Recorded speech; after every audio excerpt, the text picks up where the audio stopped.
Welcome to Beantown Fantasy Football. It's week 6. This is our running back edition. With me this week, Mark Fury. I'm the Jaker. Let's get right into it.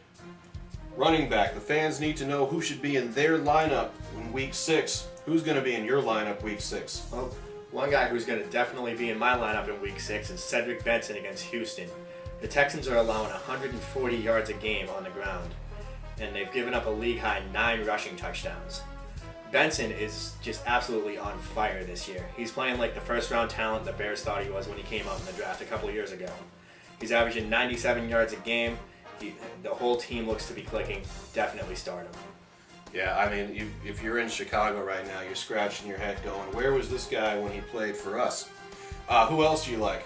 Well, I don't think Chicago's scratching their head too much because they have another guy who they can rely on, Matt Forte. I'm starting him this week against the Atlanta Falcons. Don't let last week fool you. Atlanta's defense is average, maybe even below average. They shut down Sean Hill and the 49ers minus Frank Gore.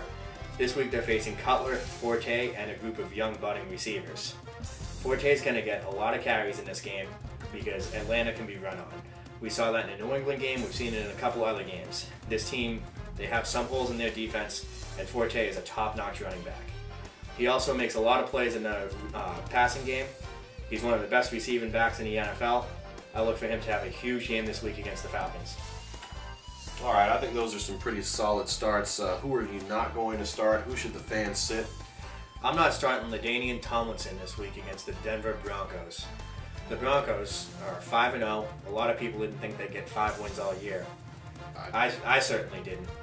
But their defense looks like it's the real deal. They're shutting down everybody, especially running backs.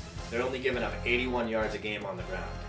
And LaDainian Tomlinson's coming off an injury. He's back, but he probably shouldn't be back in your lineup.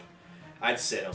He's going to be splitting time with Darren Sproles. Sproles is looking like he's on the way to becoming a significant part of their offense. And LT's best days are behind him. I agree. It's tough to say after having him be the number 1 draft pick all these years. It still feels funny to say LT sit him, but I think you're absolutely right. It wasn't even that long ago. This year he was a first-round pick, maybe early second. If you had him in a keeper league, you pretty much had to keep him. And now it's at the point where it's tough to start him. Boy, how things change. But, speaking of tough to start, who are you going to start this week? Well, I've got to go with Pierre Thomas of the New Orleans Saints going against the New York Giants. I think that Drew Brees might end up handing off the ball more often than he throws it against a very stingy Giant secondary. So I think it would be a great idea this week. Go with Pierre Thomas. He might be splitting some carries with Mike Bell, but even so, I really like Pierre Thomas in this matchup. I don't think you're going to throw against the Giants. They'll get Reggie Bush involved, they might get Bell involved, but Pierre Thomas is still their feature back, and you got to establish a run to beat this team. So I like Thomas this week. True, and I think, too, if you're in a points per reception league, Pierre Thomas is not a bad receiving back as well. He doesn't get many throws, but he might be good for a couple of looks. He'll get probably a couple of looks his way, but Reggie Bush is more of a receiving back on that team, which takes away from his carries, his catches, but Thomas can definitely get it done, too. Absolutely. I think they're both solid. I also like Chris Johnson going against the New England Patriots. And boy, you think that sitting LaDainian Tomlinson is hard. Try being from New England and recommending somebody running over your defense. But I think that's exactly what is going to happen when the Tennessee Titans play the New England Patriots. Chris Johnson, he had a 34-yard performance against the Colts. I don't think that's indicative of his talent at all. I just think he was having an off game. I think he's going to bounce back against the Patriots. He may not have a lot of rushing yards. Maybe 60, 70 yards is not out of the question. But I think he's definitely good for that and to score. You can run on New England, and I think he's going to do that. He's that home run threat, too. You never know. He might be able to break one for 90 yards. He does it so often. He does, and it's killing me the way that New England is playing this year. But, folks, you got to be honest. That's the way it is. Yeah, I mean, regardless of who he's playing, I think you got to start Chris Johnson every week anyway. So what running backs are going to be killing their fantasy owners this week? Oh, I think the killer this week is going to be a giant killer, and the giant is going to be Brandon Jacobs.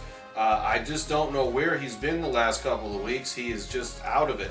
He does not look like the Brandon Jacobs that was, the top 10 draft pick in fantasy drafts earlier. Guy that I've been big on all year, Ahmad Bradshaw, is really taking a good portion of the carries. 2 touchdowns last week.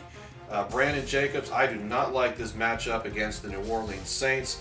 I think if you're going to go with Frankenstein, wait till Halloween. Do not do it in week 6. Sit Brandon Jacobs. I'm with you on this one. I don't like Jacobs at all either. He only has 1 touchdown this year, and this is a guy who made his living as a goal line back for so many years. He's got to get in the end zone to be effective. He's not breaking tackles like he used to. Ahmad Bradshaw's taken away a lot of the yardage, like you said. Right now, I'd bench him until he starts to show signs of turning it around. I would too. I mean, it's another one of those things like LaDainian Tomlinson. Sometimes you have to sit the back that you want to have the good game. It's a tough thing about fantasy football. It's not like we were talking about. It's the difference between fantasy and real football is sometimes you really do have to sit the guy you like. Well, that's going to do it for the running back edition. This has been Beantown Fantasy Football. For Mark Fury, I'm the Jaker. We'll see you again here next week. Thanks for watching.